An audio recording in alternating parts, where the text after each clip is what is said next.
नमस्कार। आज तारीख 10 अक्टूबर दिन शुक्रवार। आप सुन रहे हैं द लेंथ का न्यूज पॉडकास्ट राउंड अप। मेरा नाम है पूनम ऋतु सेन। चलिए करते हैं खबरों की शुरुआत। साल 2025 का नोबेल शांति पुरस्कार वेनेजुएला की लोकतंत्र समर्थक नेता मारिया कोरिना माचाडो को दिया गया है। उन्हें वेनेजुएला में लोकतांत्रिक अधिकारों को बढ़ावा देने और तानाशाही से लोकतंत्र की ओर शांतिपूर्ण परिवर्तन के लिए उनके अथक संघर्ष के लिए यह सम्मान दिया गया है। मारिया ने 20 साल पहले सुमाते संगठन की स्थापना की थी, जो लोकतांत्रिक विकास के लिए काम करता है। उन्होंने स्वतंत्र और निष्पक्ष चुनावों की वकालत की। मारिया हाल के समय में लैटिन अमेरिका में नागरिक साहस की सबसे प्रेरक मिसाल हैं। उन्होंने एक विभाजित विपक्ष को एकजुट किया और स्वतंत्र चुनावों व प्रातिनिधिक सरकार की मांग को मजबूत किया। नोबेल समिति ने कहा कि जब लोकतंत्र पर खतरा मंडरा रहा है, तब मारिया जैसे नेताओं का यह साहस और समर्पण और भी महत्वपूर्ण हो जाता है। 4 साल के बाद भारत सरकार अफगानिस्तान में दूतावास फिर से खोलने जा रही है। तालिबान शासन के विदेश मंत्री आमिर खान मुक्ता की भारत की 7 दिवसीय यात्रा पर है। आज उन्होंने भारत के विदेश मंत्री एस जयशंकर के साथ द्विपक्षीय वार्ता की, जिसके बाद जयशंकर ने घोषणा करते हुए कहा कि काबुल में मौजूद भारतीय टेक्निकल मिशन को अब पूर्ण दूतावास का दर्जा दिया जाएगा। बता दें कि 2021 में तालिबान के सत्ता में लौटने के बाद भारत ने काबुल में अपना दूतावास बंद कर दिया था। इसके बाद व्यापार, चिकित्सा और मानवीय सहायता के लिए भारत ने 1 साल बाद वहां एक छोटा मिशन शुरू किया था, जिसे अब दूतावास का दर्जा मिल गया है। इजराइल की कैबिनेट की मंजूरी के साथ ही गजा में युद्ध विराम लागू हो गया है। अधिकांश कैबिनेट मंत्रियों ने इस समझौते के पक्ष में मतदान किया। समझौता लागू होने के 72 घंटे के अंदर इजरायली बंधकों को रिहा किए जाने की प्रक्रिया होगी।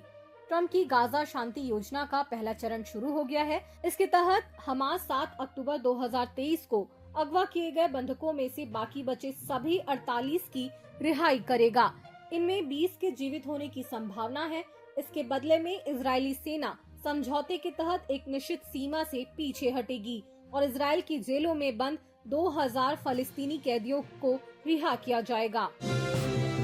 इधर पाकिस्तान में गजा इजरायल युद्ध विराम को लेकर तनाव चरम पर है, जहां कट्टरपंथी पार्टी तहरीक-ए-लब्बैक पाकिस्तान यानी टीएलपी ने आज अमेरिकी दूतावास की ओर मार्च निकाला, लेकिन पुलिस से झड़प में 2 प्रदर्शनकारियों की मौत हो गई और कई लोग घायल हुए।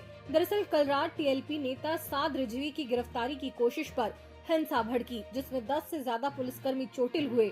इसके बाद आज इस्लामाबाद में मार्च रोकने के लिए प्रमुख सड़कें ब्लॉक, रेड जोन सील और मोबाइल इंटरनेट बंद कर दिया गया।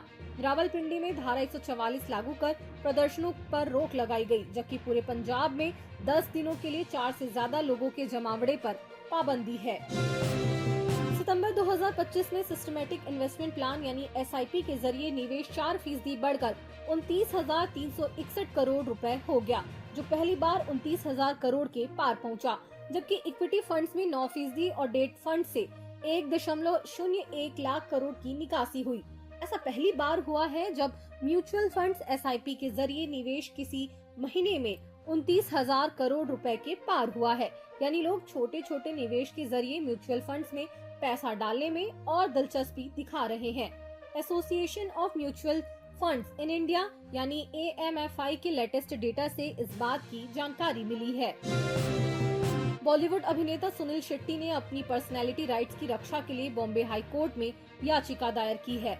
उन्होंने शिकायत की कि उनकी अनुमति के बिना उनके फोटो का उपयोग जुआ और ज्योतिष जैसे बिजनेस वेबसाइट्स पर इस्तेमाल किया जा रहा है। इसके साथ ही उन्होंने मांग की कि उनके नाम और तस्वीर का इस्तेमाल करके बेची जा रही मर्चेंडाइज पर भी कार्रवाई हो।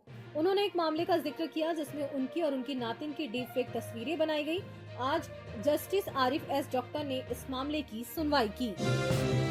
इधर छत्तीसगढ़ में मुख्यमंत्री विष्णुदेव साय की अध्यक्षता में महानदी भवन मंत्रालय में आयोजित कैबिनेट बैठक में राज्य में 25 लाख से अधिक किसानों से 3100 रुपए प्रति क्विंटल की दर से धान खरीदने का निर्णय लिया गया है। 15 नवंबर से सरकार धान खरीदना शुरू करेगी। खाद्य विभाग भारत सरकार ने खरीफ वर्ष 2025-26 हेतु केंद्रीय पूल में 73 लाख मीट्रिक टन चावल का लक्ष्य रखा है। छत्तीसगढ़ के पूर्व गृह मंत्री और बीजेपी के कद्दावर नेता ननकीराम कंवर ने फिर एक सनसनीखेज आरोप लगाया है। कंवर ने आरोप लगाया कि 4 अक्टूबर को जब वे धरना देने रायपुर आए थे, उस दिन उनके पुत्र को शराब पिलाकर विवाद खड़ा करने की कोशिश की गई।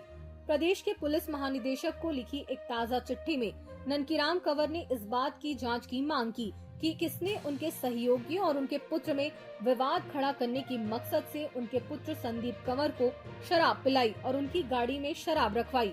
द लेंस के पास यह चिट्ठी है। इस खबर को विस्तार से पढ़ने के लिए विजिट करिए हमारी वेबसाइट thelens.in। और अंत में खबर जरा हटके में बात, अंतरिक्ष में पहली बार मिले ब्लैक होल जोड़ों के। खगोलविदों ने पहली बार दो ब्लैक होल्स को एक दूसरे के चारों ओर चक्कर लगाते हुए देखा और उसकी तस्वीर ली, जो ये साबित करता है कि ब्लैक होल जोड़े सचमुच होते हैं। ये तस्वीर जमीन और अंतरिक्ष की दूरबीनों से ली गई, जो रेडियो प्रकाश के बदलाव से बनी।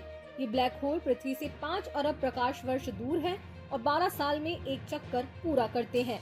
इनमें से एक बहुत बड़ा है जो सूरज से 18 अरब गुना भारी है और ब्लॉजर OJ287 नाम का एक चमकीला फव्वारा बनाता है, जिसमें प्रकाश की रफ्तार से कण निकलते हैं। शोधकर्ताओं ने 9 अक्टूबर को द एस्ट्रोफिजिकल जर्नल में ये खोज छापी। फिनलैंड की तुर्की यूनिवर्सिटी के मौरी वॉल्टोना ने एक मीडिया को बताया कि ब्लैक होल काले होते हैं, लेकिन उनकी तेज कणों की जेट या आसपास की चमकती गैस से इन्हें देखा जा सकता है। ये ब्लैक होल बड़े तारों के टूटने से बनते हैं और गैस धूल खाकर बढ़ते हैं। कुछ खास ब्लैक होल चमकते हैं, इन्हें AGN कहते हैं और सबसे शानदार AGN क्वासर है, जो सूरज से अरबों गुना भारी होते हैं और बहुत मात्रा में रोशनी देते हैं। खासकर जब उनकी किरणें हमारी ओर आती हैं तो इन्हें ब्लॉजर कहते हैं। आज के लिए बस इतना ही। कल फिर मिलते हैं नई खबरों के साथ। खबरों को विस्तार से पढ़ने के लिए विजिट करिए हमारी वेबसाइट thelens.in। यूट्यूब के अलावा हमारे पेज को फेसबुक, इंस्टाग्राम और X पर भी फॉलो करें। शुक्रिया।